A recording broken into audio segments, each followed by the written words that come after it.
कहानी है रामपुर गांव की, जहां के मर्द महिलाओं को हमेशा नीचा दिखाने की कोशिश में रहते। अरे अभी तक खाना नहीं आया, क्या मुझे एक और शादी करने की जरूरत है? नहीं जी नहीं, ऐसा मत करना, वरना मैं कहाँ जाऊंगी। खाना लेकर मैं अभी आई जी। गांव की पंचायत में भी फैसले हमेशा औरतों के खिलाफ ही रहते। मैं जो फैसला सुनाता हूँ वो भगवान की आज्ञा होती है। इस लड़के ने अपने मन से शादी करके अच्छा नहीं किया। लड़के को घर भेज दो और इसकी शादी इसकी जाति की किसी लड़के से करवा दो, लेकिन ये लड़की, इसे तो गांव के बाहर निकाल दो। नहीं नहीं जमींदार साहब, ये क्या बोल रहे हैं? ऐसा नहीं हो सकता। मेरी बेटी मासूम है, इसे अच्छे बुरे की समझ नहीं है। अरे कहाँ जाएगी ये बेचारी? कहाँ जाएगी? इतनी चिंता है तो पूरे परिवार का गांव निकाला कर देते हैं। बेचारे पूरे बसे बसाए परिवार को गांव छोड़ना पड़ता है। चाहे जो हो, अगर बेटियों को कंट्रोल नहीं कर सकते तो गांव में रहने का कोई मतलब नहीं है। यहाँ औरतों को दब कर रहना होगा। कोई भी अपने हिसाब से कुछ नहीं कर सकता, सब ईश्वर की मर्जी से ही होगा।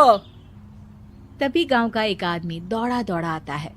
सरपंच साहब, जमींदार साहब, वो कालिया है ना, उसकी बेटी पढ़ने के लिए शहर जा रही है। अच्छा, ये कब हो गया? और कालिया की हिम्मत कैसे हो गई ऐसा करने की? लेकर आओ उसे और उसकी बेटी को। बस फिर क्या था, हाजिर हो जाते हैं कालिया और उसकी बेटी सरपंच के सामने। और कालिया, ये क्या सुनने में आ रहा है? बेटी को इंजीनियर बना रहा है तू? और ये बता, गांव में तो स्कूल नहीं है, फिर कहां से इतनी क्लास पास कर गई तेरी बेटी? राधा, जो कि कालिया की बेटी है, उसे लगता है कि सरपंच उसकी तारीफ कर रहे हैं। सरपंच जी, मैंने ऑनलाइन पढ़ाई की है, डिस्टेंस लर्निंग से। सभी में मैंने अच्छे नंबर पाए हैं, जिसे देखते हुए शहर की इंजीनियरिंग कॉलेज में मुझे स्कॉलरशिप मिली है। वाह जी वाह, क्या होती है ये? पहले तो ये बताओ, फिर आगे की बात करते हैं। पूरा गांव राधा की बात सुन रहा था और राधा बोलती जा रही थी। तो ऐसे मैं फ्री में एक अच्छी शिक्षा लेकर गांव में जो कुछ परेशानियां हैं, जैसे बिजली, पानी और इंटरनेट जैसी समस्याओं के लिए काम करूंगी। मैं गांव को शहर से जोड़ने के लिए पुल का निर्माण करवाने का प्रस्ताव रखूंगी। मुझे पूरी उम्मीद है कि जल्द ही हमारा गांव भी तरक्की की राह पर चल पड़ेगा। राधा की बात सुनकर सारे गांव वाले ताली बजाने लगते हैं। सरपंच को समझ नहीं आता कि वो क्या करे। चुप रह नादान लड़की, गांव के खिलाफ जाने के लिए तुझे गांव से बेदखल कर दिया जाएगा, वो भी पूरे परिवार के साथ। और हाँ, अगर ठीक से गांव में रहना चाहती है तो ये पढ़ाई लिखाई छोड़ दे। हम तेरे लिए गांव का कोई होनहार लड़का देखेंगे। तभी गांव का एक आदमी बोल पड़ता है। अरे नहीं नहीं सरपंच जी, राधा बिटिया जो बता रही है, अगर वैसा हो जाए तो हम लोगों को पैसा कमाने के लिए बाहर नहीं जाना पड़ेगा। हाँ जी, और ना ही कोसों दूर पानी के लिए भटकना पड़ेगा। हमारे बच्चे भी अच्छी पढ़ाई कर सकेंगे और आगे बढ़ेंगे, ना कि हमारी तरह खेती करते बैठेंगे। क्यों गांव वालों, राधा बिटिया का साथ देना चाहिए ना। सरपंच देखता है कि गांव राधा के साथ है तो वो चुप हो जाता है। वो घर आकर अपने सलाहकार से बात करता है, जो बहुत ही चालाक किस्म का इंसान होता है। अरे सरपंच साहब, आपको बहुत ही होशियारी से काम लेना पड़ेगा।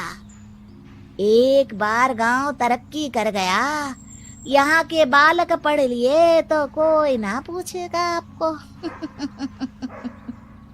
और फिर ये जो बेटा और बेटी है ना आपके, इनको भी आम लोगों की तरह ही जीवन जीना होगा। हाँ, लेकिन करे तो क्या करे? वो ना आप मुझ पर छोड़ दीजिए, बस मैं जैसा बोलूं करते जाइए। अगले रोज सुबह जब गांव वाले सोकर उठते हैं तो राधा के घर के बाहर और साथ ही वो लोग जिन्होंने राधा का सपोर्ट किया था, उनके घर के आगे लाल रंग से कल आऊंगी लिखा होता है। कल आऊंगी, यह क्या होता है? अरे यह तो खून से लिखा है, लगता है कोई भूत प्रेत या चुड़ैल का साया है। चलो सरपंच जी के पास चलते हैं। सभी सरपंच के पास जाकर उसे सारी बात बताते हैं।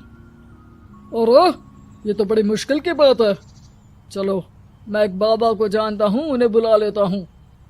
सरपंच बाबा को लेकर गांव के घर के बाहर जाता है। ओहो, तो ये वो चुड़ैल है जो उन लोगों को निशाना बनाते हैं जो गांव को बदलने का सपना देखते हैं। वो गांव को ऐसे ही संपन्न देखना चाहती है, वो नहीं चाहती कि कोई बाहरी यहाँ का कायाकल्प करे। क्या तुम लोगों में से किसी ने गांव को बदलने की सोच रखी है?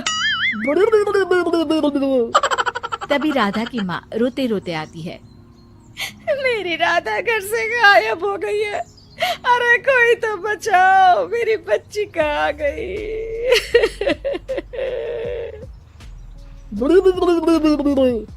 ले गई वो चुड़ैल, तेरी बच्ची को ले गई। अब वो उसे श्रापित करके छोड़ेगी, उस पर चुड़ैल का साया हो जाएगा। तभी बुरी सी हालत में राधा भी वहाँ आ जाती है। उसके बाल चुड़ैल की तरह फैले होते हैं और कपड़ों में खून लगा होता है। सभी राधा को देखकर डर जाते हैं। माँ, पता नहीं मुझे कौन उठा कर ले गया था। अरे दूर दूर हो जा चुड़ैल, अब हम लोग इस गांव में नहीं रुकेंगे। अरे कैसे बातें कर रहे हैं आप?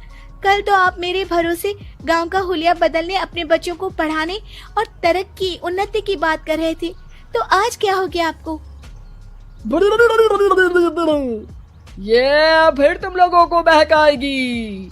ये चुड़ैल गांव में आ चुकी है, ऐसे ही ये तुम्हारे घर के बच्चों को भी ले जाएगी।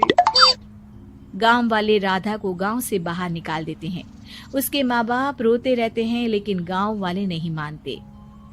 मैं भी अपनी बहन के साथ गांव के बाहर रहूंगा, लेकिन वो पढ़ाई नहीं छोड़ेगी। वहीं सरपंच के घर पर सलाहकार कहता है।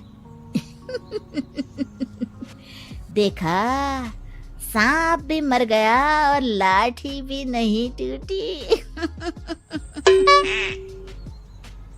लेकिन अगले ही दिन सरपंच के घर के बाहर भी वही शब्द लिखे होते हैं और फिर सरपंच की बीवी कहती है, हमारी बेटी को किसी ने अगवा कर लिया है। तभी राधा का भाई वहाँ आ जाता है। अरे गांव वालों, मैंने सरपंच जी की बेटी को देखा था, वो चुड़ैल उसे उठाकर ले जा रही थी। अरे क्या मजाक कर रहे हो? नहीं नहीं सरपंच जी, आप नहीं जानते, वो चुड़ैल अब आपकी बेटी में आ जाएगी, जैसे राधा के अंदर आ गई थी। तभी सरपंच की बेटी वैसी ही हालत में वहाँ आती है जैसे राधा आई थी। पापा, पता नहीं कैसे मैं गायब हो गई थी। चुड़ैल, इसके अंदर भी चुड़ैल का साया है, मारो इसे। अरे नहीं नहीं, इसे भी राधा के पास गांव के बाहर ही भेज दो। अरे चुप रहो, मेरी बेटी कहीं नहीं जाएगी और चुड़ैल वुड़ैल कुछ नहीं होता है। अरे कैसे बात कर रहे हो सरपंच जी?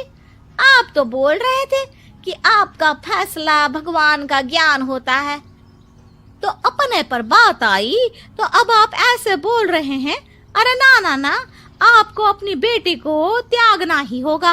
अरे बुलाओ बाबा को। राधा का भाई बाबा को ले आता है, जिसे अब गांव वालों के डर के कारण सच बोलना पड़ता है।